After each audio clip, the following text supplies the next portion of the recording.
Hello friends, welcome to my channel. आज एक और फेस्टिव रेसिपी मैं आपके साथ शेयर करने वाली हूँ। इसका नाम है चटपटी पोटली। पोटली बनाने के लिए यहाँ हमने क्या क्या सामान लिया है वो आप नोट कर लीजिए। यहाँ हाफ के जी जितना मैं मैदा ले रही हूँ, साथ ही साथ 3/4 कप जितनी मैंने उड़द दाल लेकर उसे आधे घंटे के लिए भिगो दिया था। उसके बाद इसे स्ट्रेन करने के बाद एक्स्ट्रा जो पानी था वो सुखा लिया था। साथ ही साथ 4 टेबल स्पून जितना मैंने रोस्टेड बेसन लिया है। 15 से 20 किशमिश के दाने लिए हैं। 3 टेबल स्पून जितना मैंने काजू लेके उसे टुकड़ों में कट करके लिया है। साथ ही साथ 2 टेबल स्पून जितनी कसूरी मेथी और 2 टेबल स्पून जितना क्रश किया हुआ सूखा धनिया। साथ ही साथ सीजनिंग के लिए हमने लिया है नमक, लाल मिर्च पाउडर, क्रश काली मिर्च, भुना हुआ जीरा, अजवाइन, आमचूर पाउडर और यहाँ मैंने 1 टीस्पून जितनी हींग लेकर उसे पानी में भिगो दिया था। साथ ही साथ यहाँ पे मैंने लिया है मीठा सोडा और देसी घी लिया है मोयन के लिए। इसे मैंने हल्का गुनगुना करके लिया है। आप डालडा घी या रिफाइंड या मस्टर्ड ऑयल को भी गर्म करके यूज़ कर सकते हैं। तो चलिए सबसे पहले एक परात लेकर उसमें हम अपने मैदे को ट्रांसफ़र करेंगे और साथ ही साथ हम इसमें हाफ टेबल स्पून जितना सॉल्ट डालेंगे और हाफ टेबल स्पून जितनी हम अजवाइन डालेंगे। साथ ही साथ यहाँ पे मैं 1 टेबल स्पून जितनी कसूरी मेथी डाल रही हूँ। इसको रोस्ट करके नहीं डाल। अब इसे मिक्स करने के बाद हम थोड़ा थोड़ा करके इसमें मोयन ऐड करेंगे। अब इसे अच्छे से आटे में मिक्स कर लेंगे। बहुत ही अच्छे से हमारा मोयन मैदे में मिक्स हो चुका है और ये बिल्कुल परफेक्ट है। देखिए इस तरह से हमारी मुठियाँ बन रही हैं। इसका मतलब ये है कि हमने मैदे में अच्छे से मोयन डाला है। टोटल यहाँ पे 5 टेबल स्पून जितना मेरा देसी घी यूज़ हो गया था। अब इसको हम हल्का मीडियम टेक्सचर का आटा लगा लेंगे। थोड़ा थोड़ा पानी डाल के आप इसे गूंथते रहें और एक मीडियम टेक्सचर का डो रेडी कर लें। मैदा हमारा अच्छे से गूंथ चुका है। अब हम इसमें हल्का सा घी या ऑयल लगाकर इसे 10 मिनट के लिए रेस्ट पे छोड़ देंगे। तब तक हम इसके भरावन की तैयारी कर लेते हैं।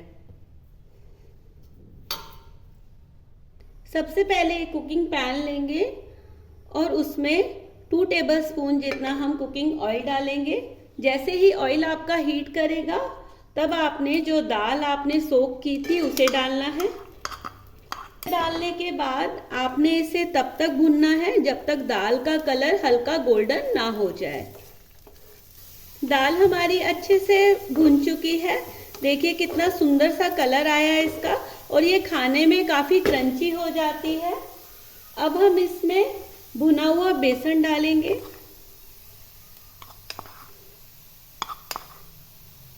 यहाँ 4 टेबल स्पून जितना मैं भुना हुआ बेसन डाल रही हूँ। इसे डालकर एक बार आप मिक्स है। अब हम इसमें सीजनिंग करेंगे।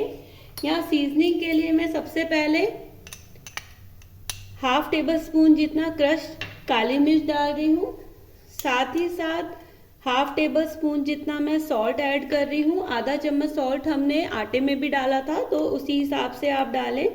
साथ ही साथ हाफ टेबल स्पून जितना मैं आमचूर पाउडर डाल रही हूँ।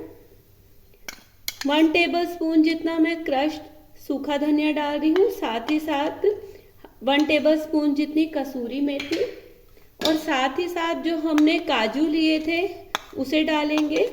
आप और भी ड्राई फ्रूट्स ऐड कर सकते हैं। अब हम इसमें किशमिश डालेंगे और किशमिश के साथ साथ अब हम इसमें रेड चिली पाउडर डालेंगे। रेड चिली का यूज़ आप अपने टेस्ट बड के अकॉर्डिंगली सेट कर लें। अब साथ ही साथ इसमें मैं हाफ टेबल स्पून जितना भुना हुआ जीरा डाल रही हूँ। भुना हुआ जीरा डाल के अब आप इसे अच्छे से मिक्स कर लें और मिक्स करने के बाद एक प्लेट में या किसी भी बर्तन में निकालकर इसे ठंडा कर लीजिए। स्टफिंग हमारी ठंडी हो चुकी है। अब हम इसमें हींग वाला पानी मिलाएंगे। वाला पानी इस वक्त मिलाने से हमारी जो स्टफिंग है वो थोड़ी सी बनने के लिए मैनेजेबल हो जाती है। साथ ही साथ हम इसमें 1 चुटकी जितना मीठा सोडा मिलाएंगे। 1 चुटकी ही मिलाना है, इससे ज़्यादा ना मिलाएं, नहीं तो जो हमारी पोटली होगी वो फट जाएगी जब हम इसे तलेंगे। अब इसे डालकर आप एक बार अच्छे से मिक्स कर लें। यहाँ आटे से मैंने छोटी छोटी लोइयाँ बना ली थी। अब हम इन्हें बेलेंगे।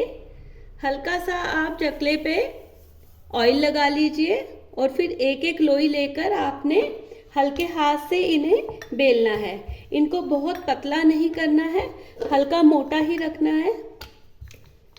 देखिए इस साइज की इसकी मोटाई इतनी ही रहेगी, बिल्कुल पतला नहीं बेलना है, हल्का हमने मोटा ही रखना है। देखिए इस तरह से हमने पूड़ियों को बेल लिया था। अब जिस ढंग से मैं बता रही हूँ आप उसी ढंग से एक पूड़ी को लें और इसे इस तरह से हाथ के सहायता से मोड़ लें। अब हम इसमें थोड़ी सी स्टफिंग डालेंगे, ज़्यादा स्टफिंग नहीं भरनी है, हमें थोड़ी ही स्टफिंग भरनी है। अब हम इसमें इस तरह से मोड़ते हुए हम इसे पोटली की शेप दे देंगे। देखिए कितनी बढ़िया सी शेप आ गई है ना हमारी। आप भी इस ढंग से अपनी पोटलियों को शेप दे दें, या आपको अगर कोई और शेप पसंद हो तो आप उस शेप के अकॉर्डिंगली भी अपनी पोटलियों को रेडी कर सकते हैं। देखिए इस ढंग से हमने अपनी सभी पोटलियों को रेडी कर लिया है। अब हम इन्हें फ्राई करेंगे। ऑयल हमारा गरम हो चुका है। इसका एक एक करके अपनी सभी पोटलियों को आप ट्रांसफ़र करें और डालते के साथ ही आपने हिलाना नहीं है। 5 मिनट इसे यूं ही पड़े रहने देना है ऑयल में। अब आप इसे लो फ्लेम पर फ्राई कर लीजिए। देखिए क्या बढ़िया ढंग से हमारी जो पोटली है वो फ्राई हो चुकी है। बस इसमें एक बात का आपको ज़रूर ध्यान रखना है कि जब आप इन्हें फ्राई करेंगे तो गैस का जो फ्लेम है वो स्लो ही रखना है।